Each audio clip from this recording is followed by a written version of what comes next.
Welcome to Modern Learning on the Air. Today, I'll be talking with Jennifer Hofmann, founder and president of InSync Training, to discuss the unpacking of the future, a deep dive into learning technologies.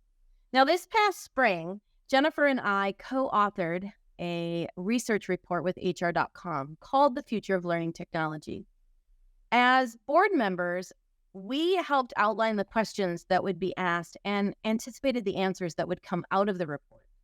Now, the data is quite interesting, isn't it, Jennifer? And we will be unpacking that in today's podcast. Some of the topics that we're going to discuss are the critical role of learning technologies, benefits and barriers of learning technologies, improving the learning culture within those technologies, the future, and the driving factors of corporate learning. So welcome, Jennifer. Thank you so much, Karen. I really appreciate being here, and I'm looking forward to sharing our take on what the HR.com research really told us. Now, I've been working in virtual learning since 1997, and yes, it's been around that long. And some of the problems that we're dealing with now are new, but so many of the problems that we're dealing with are things that we've been dealing with for the past 25 years. So I'm looking forward to exploring that with you today. I am too. Thanks for being here, Jennifer. So the critical role of learning technologies was one of the first segments that the research report went through. And the research that came out of that outlined that 83% of those that were surveyed think that learning technologies is critical within the organization, not just because of the pandemic, but overall critical for the organization.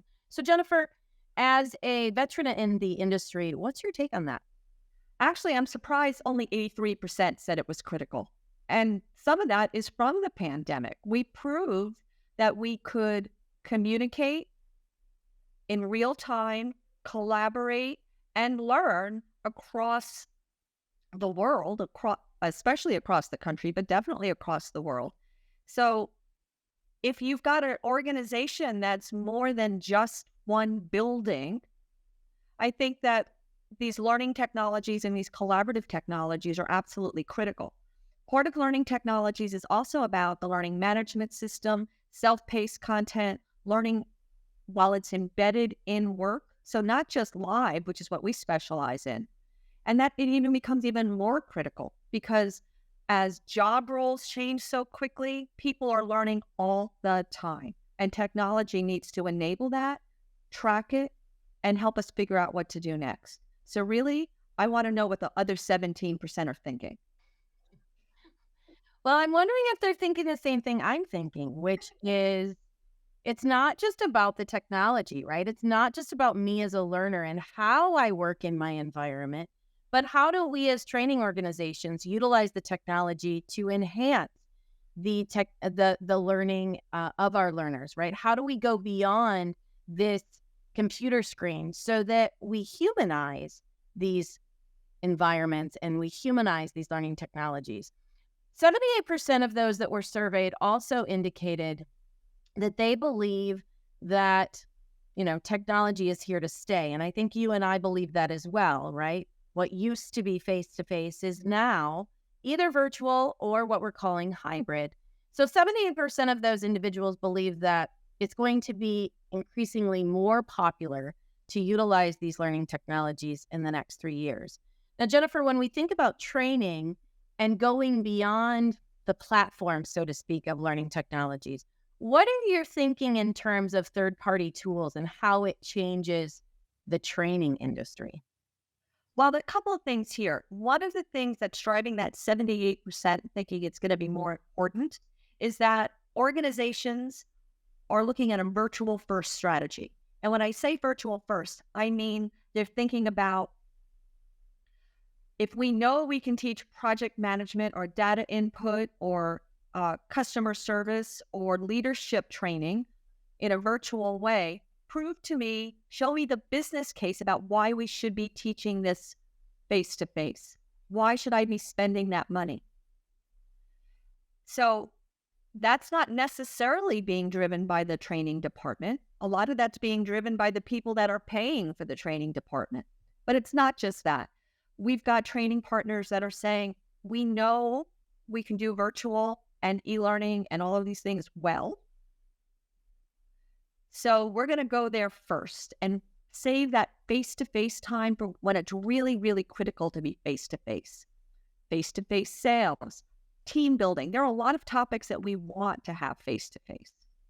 The virtual tools, the WebExes and the Zoom and MS Teams, they do a lot of things and they can do a lot to bring people together. But as it becomes more ubiquitous, more critical to be online, third-party tools and Bcast, Mural, you probably can name 17 others. Those are the items that come to mind right now. Those tools allow us to collaborate even more than the traditional virtual classrooms let us. So as we start to bring in those third-party tools, we can collaborate in the live session, and those tools can remain, and we can continue that collaboration after the live session is over. So this is beyond like a word cloud or a poll to make sure people are awake, but maybe we're doing a mind map on rolling out a new product.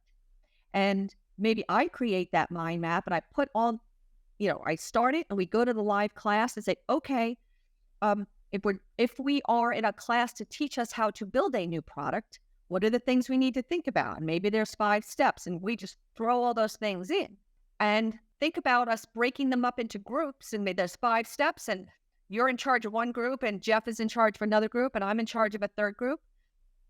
And then they go off and they continue collaborating on that same tool. And then they can go back to that over and over again. So the power of those third-party tools as part of our learning technology, Karen, is that it amplifies the collaboration that can happen in the classroom, the virtual classroom, but it also extends the classroom beyond the live event. And I think that's what's going to be very distinctive in the next 3 to 5 years. I think that's really interesting, Jennifer, because you just mentioned, a lot of the benefits of what the learner can receive from virtual training. And the report actually outlined that respondents indicated that there's a lot of those top benefits, but they really focused in more on better tracking, better reporting for employee progress and completion, increased employee flexibility and choosing when and where they're going to learn, right? And improving training for those remote employees. And then, of course, they focused on the cost. Really, the benefits you just outlined, Jennifer, is what we can do for learners.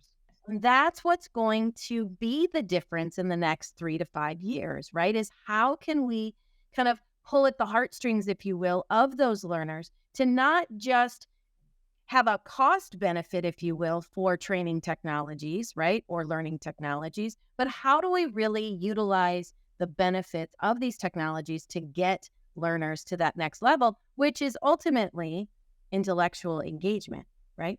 It really is. And if you think about all the stuff we're reading about the changing workforce and the kind of battle between, do we want workers back in the office? Can they stay remote? Is there some kind of hybrid workforce? I don't think that's going to end anytime soon. And I think that workers are going to start demanding a little bit more from their environments, no matter where it is. So those ideas about better tracking and reduced costs, that's all about the organization. But how do we align what the organization needs and wants with what the learners need and want to do their job better? Not just to get the next job someplace else, but to excel in the job that they're in.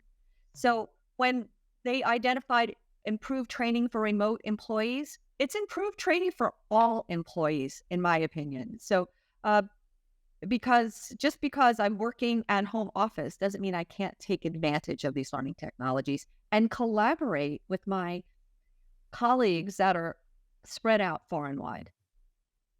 Again, very interesting comments, Jennifer, because part of what came out of that research report are some common weaknesses of learning systems and learning technologies and some potential solutions. And some of those were like limited collaboration function, right? Just what you mentioned. How do we get individuals collaborating on a regular basis? Lack of personalization. How do we personalize these learning technologies in order to connect with those learners? The poor ability to integrate with other systems, the third-party tools that you mentioned, integrating with Zoom and WebEx and Adobe Connect and MS Teams. How do we make that happen? So the learners, the end users of this report are identifying that, right?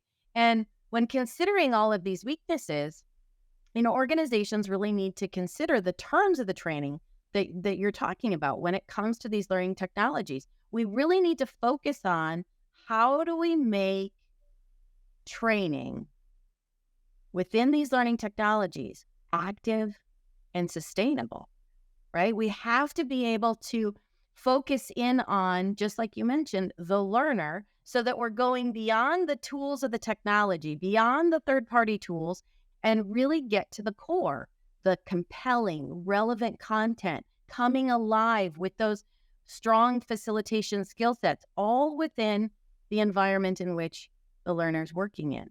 So, Jennifer, when we think about that, how can these learning technologies that you mentioned improve learning culture overall for organizations? Well, the first thing I'm going to do is step back a minute, Karen, because the weaknesses that everybody brought up, the limited collaboration functionality, the lack of personalization, maybe that's true to a certain extent, but I think a big part of the problem is we don't know how to use the software. I mean, there's so many things that are in WebEx what you and I have been using for 20 years, and all we show people how to collaborate on a whiteboard or to just share the slides in a different way or pass the ball in different ways. And they're like, oh, I never knew it could do that. If we learned the software that we had, I think the collaboration aspect would go up and the customization access would go up. And maybe as an independent user, I could say, oh, look, I can do this and I can start to personalize it more. So I think that foundationally, we really need to use the software and learn how to use it better before we try to take on more. And that brings us to a brand new environment, right, Jennifer? The pandemic forced everybody into the virtual classroom. Then individuals wanted to go back to the face-to-face environment. And now we have this hybrid environment, right? And if we're going to improve the learning culture and the learning technologies that we keep going back to, we have to really focus on this hybrid environment. We have to focus on finding strategies to improve the use of integration of these technologies, the third-party tools, the platforms, and really considering, different types of not just content, but different types of learning technologies that will help bridge that gap when we bring together our face-to-face and our virtual world into this new environment called hybrid. So Jennifer, talk to us a little bit about, some of the strategies that to work to make this hybrid environment powerful, impactful. Well, the first thing we have to do is make sure that the face-to-face is as good as we really pretending it is, right? I mean, not all face-to-face training is great. And actually, a lot of it isn't great, but we've got that butts in seats mentality that if they're there, they must be learning. So we need to change our mindset from a cultural perspective to think that face-to-face is the best it could possibly be, because it's not always. So if you think about hybrid and you think about face-to-face, if you think about virtual and you think about face-to-face, we keep trying to design them as two separate experiences. And that's fine when they're delivered as two separate experiences. But when you start to bring them together, we need to design as if it's a whole different environment altogether. We can't say if you're face-to-face, do this, and if you're virtual, do this. We need to create activities and collaboration techniques that engage all of the audience at the same time. Some of that is having a very active and knowledgeable producer that makes sure that our members in the virtual audience and face-to-face audience both have their time to speak, time to question, and feel like they're part of the environment. It makes a difference that everybody showed up. Also, in the face-to-face environment, Carrie, I want everybody to have a laptop and be logged on to the virtual environment. I know they're all face-to-face and they want to collaborate and they want to be chummy that way. We can find ways to make that happen. They need to be able to connect with the virtual students as well. They need to be one cohort working together. So I think those two things, one, a strong producer, and two, everyone individually logging on to a machine, laptop or a desktop will make that hybrid environment that much more impactful. And let's face it, the learners are going to demand this, right? They're going to demand this hybrid environment. So we as an industry, we have to adapt to that by making sure that we are not leaving any learner behind. They're not just demanding it, they're doing it whether we let them or not. Well, truth. Yeah. I mean, that's the point. So it's more than, I mean, so it does, we used to say, no, nobody could just call in, or no, they couldn't do that. And they're not listening to us anymore. It's the wild, wild west out there. And I think it's actually improving the product when we let it. Mm-hmm. Well, it'll help bridge that gap, right, between knowledge and application. And it really will allow, KW in China to work with Jeff in Chicago in the same breakout room, collaborating on the same content that they're working on anyway, but they wouldn't have the ability unless they flew across the country to meet with each other. So actually, Karen, think about it. We've got all these different cultures converging, but it's the same work culture. So we're almost creating yet another culture where people can interact and learn from each other. And isn't it better if KW is in Chicago and KW is in China and Jeff's in Chicago, that they're building the same company and they're working towards the same corporate goals? I think that there's a lot of power there, and it starts with learning. And we've always said, and we've talked about this all the time, where we're not just teaching leadership skills or project management skills. We're teaching people in the virtual and hybrid learning environments how to work in virtual and hybrid learning environments. And I think that's a value add that learning and development is starting to really give back. Well, that kind of brings us to our final segment. Is really, what is the future? And if we think about what the future of learning technologies is, and we start to expect, these changes within learning technologies, we can start to really consider budgets for 2024, for 2025, as we, are really starting to think about how do we utilize the learning technologies to its fullest extent. And one of the topics that I know is burning out there everywhere is AI, and utilizing AI in the future of learning. Jennifer, what do you think, and how is InSync Training adapting and utilizing artificial intelligence in the learning technology and training segment?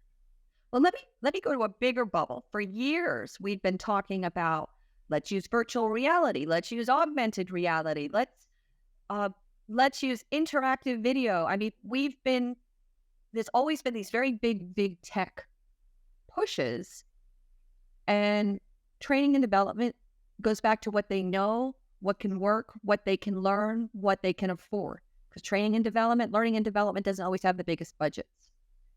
AI is a little bit different, I think, because it's affordable. People can learn how to use it. And I think, personally, I'm still trying to explore it.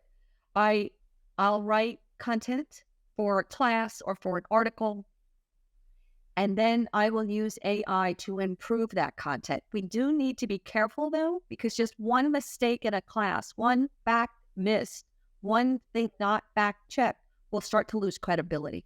Mm-hmm.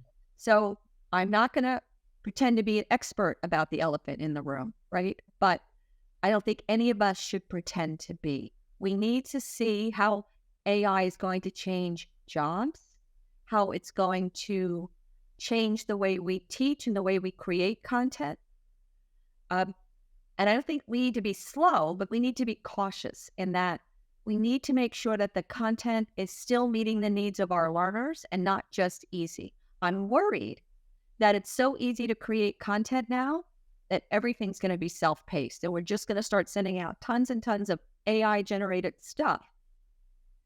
And we're going to go backwards and start to forget the value of a collaborative interaction, no matter what environment we're in. So what I hear you saying, the future of learning technologies, the future of things like AI are really creating the strategies and the structures, right? And the driving factors as we are developing corporate learning. And when we think about the importance of career development, employee career development, learning new skills, it's driving corporate learning. We have this need, like you say, for learners to drive their own learning, to create their own opportunities to practice. Whether we like it or not, it's happening in front of us, right? We need to create relevant learning so that learners can take what it is that they need, when they need it, where they need to get it from, and be able to then take it back to the job. And one of the things that you mentioned was that it's no longer about should this be in the virtual classroom. It's more about the mindset of prove to me why it shouldn't be in the virtual classroom, right? So Jennifer, as we move into this hybrid workforce, let's talk through the strategies for organizations to effectively drive learning using these technologies. What is your suggestion there? We need to look at the workforce and make sure that we're delivering content in a way that models and mimics the way the workforce is working. We're not in control of where they are anymore. We're not sending them on an airplane to sit in a room for 3 days.